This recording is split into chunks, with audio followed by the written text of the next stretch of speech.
네, 본격적인 사건에 들어가겠습니다. 신당역 살인범 전주환의 스토킹과 불법 촬영 혐의 1심 결과가 오늘 나왔습니다. 김서영 기자, 관련 소식을 전해주시죠. 네, 서울 서부지법에서 열린 1심 선고 공판에서 전주환에게 징역 9년이 선고됐습니다. 그런데 이건 신당역 살인 혐의에 대한 선고가 아니고요. 작년 10월부터 전주환이 피해자에게 수백 개의 불법 촬영물을 전송하면서 불안감을 조성했던 성폭력 혐의와 피해자가 이러한 사실을 경찰에 신고하자 합의를 요구하면서 20개의 문자메시지를 보낸 스토킹 혐의에 대한 판결이었습니다. 전 씨는 이 두 혐의로 앞서 징역 9년이 구형되자 피해자에게 앙심을 품고 애초 선고일 전날이었던 지난 14일에 피해자를 신당역에서 살해한 겁니다. 네. 자, 결국 재판부가요, 검찰이 구형한 징역 9년을 그대로 이제 받아들였는데요. 재판부의 판단을 우리가 조금 더 자세히 들여다볼까요? 일단 재판부가 이렇게 밝히고 있어요. 재판 받는 내내 법정에, 그러니까 재판부에 반성문을 제출하는데 그래놓고 피해자를 찾아가서 범행을 저질렀다라는 네. 겁니다. 결국엔 법정에서 거짓말, 재판부를 속이려 한 것이나 마찬가지 아니겠습니까? 게다가 그 범행이라고 하는 게 피해자를 살해한 범죄였지 않습니까? 이게 스토킹이 결국 이어진 끝에 살해 범죄까지 갔기 때문에 일반적인 형보다는 높게 선고할 수밖에 없다라고 재판부가 밝히고 있고요.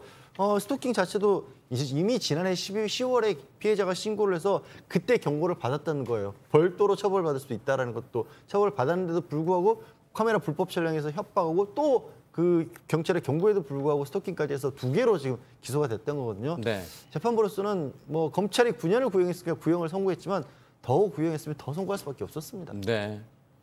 자, 그럼 여기서 이번 사건의 체크 포인트를 짚어보겠습니다. 역대급 뻔뻔함. 네. 역대급 뻔뻔함. 이게 무슨 얘기인가요? 자, 이 전주환이 원래 이 스토킹 사건 관련해서는 14일 날 판결 선고가 예정이 돼 있었는데 전날 살인 사건이 이제 발생함으로써 본인이 가해자죠. 사건이 2주 연기가 된 겁니다. 네. 판결 선고할 때는 그냥 선고를 하고 피고인한테 어떤 얘기를 하지 않아요. 뭐 다만 법정 구속이 되거나 이럴 때는 물어보긴 합니다. 혹시나 구속 안 될 만한 사유가 있느냐 의견 해라. 그렇지만 판결 선고 전에 뭔가 얘기를 하지 않는데 이 전주환이가 판결 선고장에 가서 판사한테 이런 얘기를 합니다. 선고기를 좀 최대한 미뤄주면 안 되겠냐라고 판사한테 요청을 하니까 네. 판사님이 좀 당황을 했을 거예요. 사유가 뭔가요? 라고 하니까 다른 사건이 하나 중앙지검에 있기 때문에 그거 병합도 좀 시켜주고 그거보다는 지금 국민의 시선과 언론 보도가 집중돼 있다 자기한테. 좀 시간이 지나서 좀 누그러지는 마음이 든다라고 하면서 지금 사건에 대해서 좀 피해서 나중에 선고를 받고 싶었다는 얘기를 한 겁니다. 네. 사실 피고인이 판결 선고 날 가서 이런 얘기 하는 경우 거의 없거든요. 변호사도 하죠. 뭐 정말 필요하다면 그 이전에 서류를 제출하거나 뭐 딴 걸 제출하는데 그런 측면에서 봤을 때는 상당히 뻔뻔하다. 상당히 대범하다. 저는 이렇게 생각이 네. 듭니다. 진짜 대단하다. 뭐 이렇게 표현할 수밖에 없을 것 같은데 양지열 변호사님도 이런 경우 한번 보신 적 있습니까? 저런 경우는 극히 드물죠. 물론 요즘 이제 재판을 받다가 선고가 마음에 들지 않는다고 이제 판사에게 항의를 하거나 그런 경우들이 아주 드문 건 아닙니다만 네. 지금 전주환이 받고 있는 혐의는 그런 일을 얘기를 할 수 있을 정도의 상황이 아니잖아요. 본인도 알잖아요. 본인이 얼마만큼이나 사람들을 분노하게 만들었는지를. 그런데 지금 어떤 얘기를 한 거냐면 이게 9년을 선고를 받았는데 따로 살인사건으로 따로 선고를 받잖아요. 예를 들어서 그 사건이 30년이 선고가 되면 30년 더하기 9년이 돼야 되는 거예요. 그러니까 그렇게 하지 말고 다 뭉뚱그려서 한 건으로 처리를 해달라. 그러면 조금이라도 내려갈 가능성이 있거든요. 그걸 또 뭐 법 공부를 좀 했는지 알 수가 없습니다만 그런 부탁을 지금 상황에서 할 수 있다? 저는 정말 이게 어떤 생각을 하는 사람인지 여기서도 여실히 드러납니다. 네. 오 교수님, 이게 지금 판사한테 이게 대놓고 여론이 식을 때까지 기다려달라. 지금 이렇게 얘기를 한 거 아닙니까? 정말 이 뻔뻔함의 극치인데 이게 또 어떤 심리일까요? 전주환이라고 하는 이 사람이 지난번 범행에 이어서 국민들을 또 놀라게 하고 또 분노하게 하는 그런 상황이 된 것 같은데요. 소위 얘기해서 아까 뭐 국민들 뭐 시선이라든가 언론 보도 이걸 좀 누그러질 때까지 기다리자라고 하는 것은 소위 얘기해서 손학비 잠시 피해가자 하는 얘기 아니겠습니까?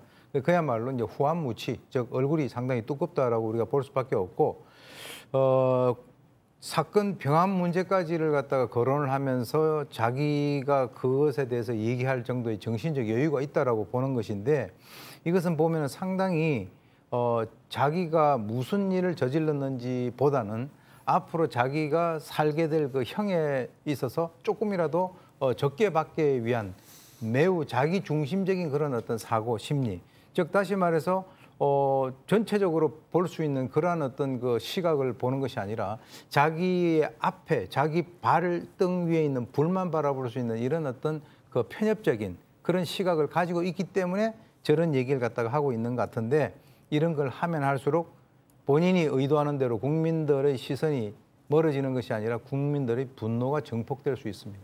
네. 이제는 뭔가를 조금이라도 피해가려는 그런 모습인데요.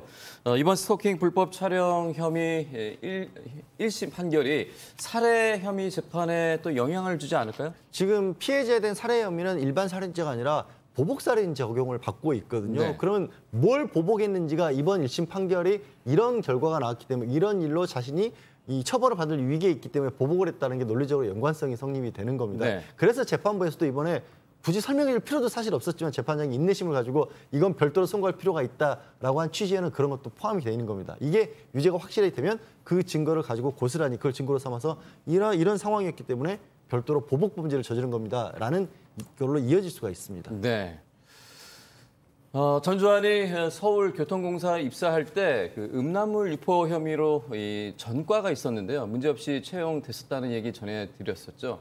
예, 음란물 유포 혐의 외에 폭력과 관련된 처벌도 받았다는 사실이 또 뒤늦게 드러났습니다. 네, 전주환은 지난 2018년 4월 스마트폰으로 여성의 신체 부위를 근접 촬영한 나체 사진을 블로그에 게시한 음란물 유포 혐의로 벌금형을 선고받은 바 있습니다. 그런데 이뿐만 아니라 2020년에는 택시 운전기사를 폭행한 혐의 등으로 벌금형을 또 받은 전력이 드러났는데요.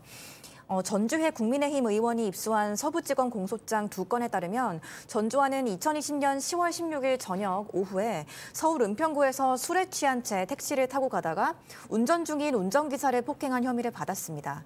현행범으로 체포된 그는 또 분을 못 참고 경찰서 책상을 부쉈고요. 다음 날 새벽에는 유치장에서 화장실 변기 뚜껑을 손으로 부수거나 난동을 부린 혐의도 있었다고 합니다.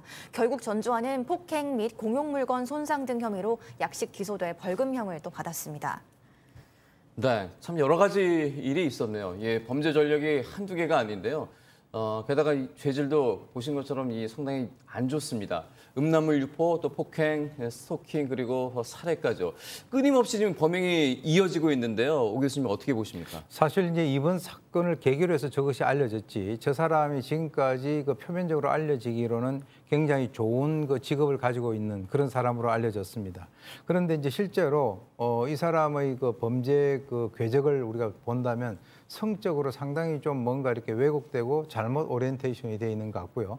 그리고 이제 그 주위 사람들의 어떤 그 진술에 의하면 이 사람이 상당히 폭력적이고 욱하는 그런 성격이 있었다라고 이제 그 진술들이 나오고 있는데, 이번 사례를 통해서 외형적 성공이라고 하는 것이 있다 하더라도 기본적으로 인간으로서 갖춰야 될 그런 기본적인 어떤 자질이 그것을 뒷받침해주지 않는다라고 한다면 그야말로 모래 위에 집 짓기, 즉 사상 누각이다라고 하는 것을 우리가 인식을 할 수 있습니다. 네.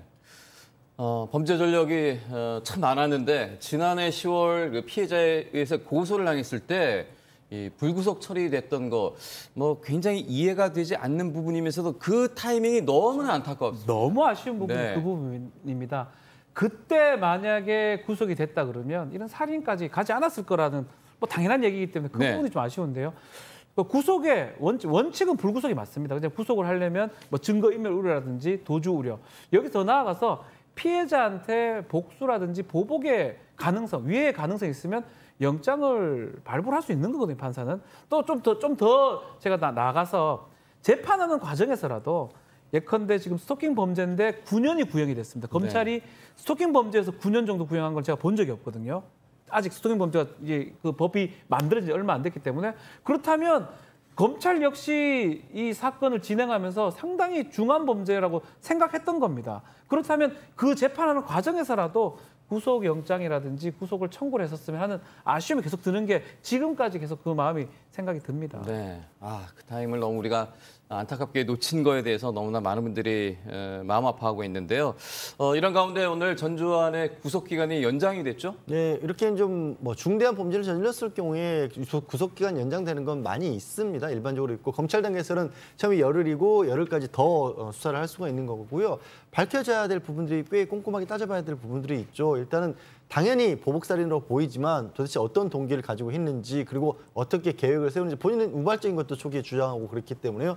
그리고 뭐 지금 서울교통공사에 이 지금 일자리를 지기가 해지된 상황에서 어떻게 내부망에 접근을 해서 피해자의 동선을 또 파악할 수 있는 건지 이런 것들도 꼼꼼하게 따져봐야 되기 때문에 검찰에서 열흘 정도 더 구속 수사를 하고 그 안에 재판에 넘기기로 한 겁니다. 네, 철저한 수사가 또 이루어져야겠습니다. 자, 첫 번째 사건 여기서 마무리하고요. 계속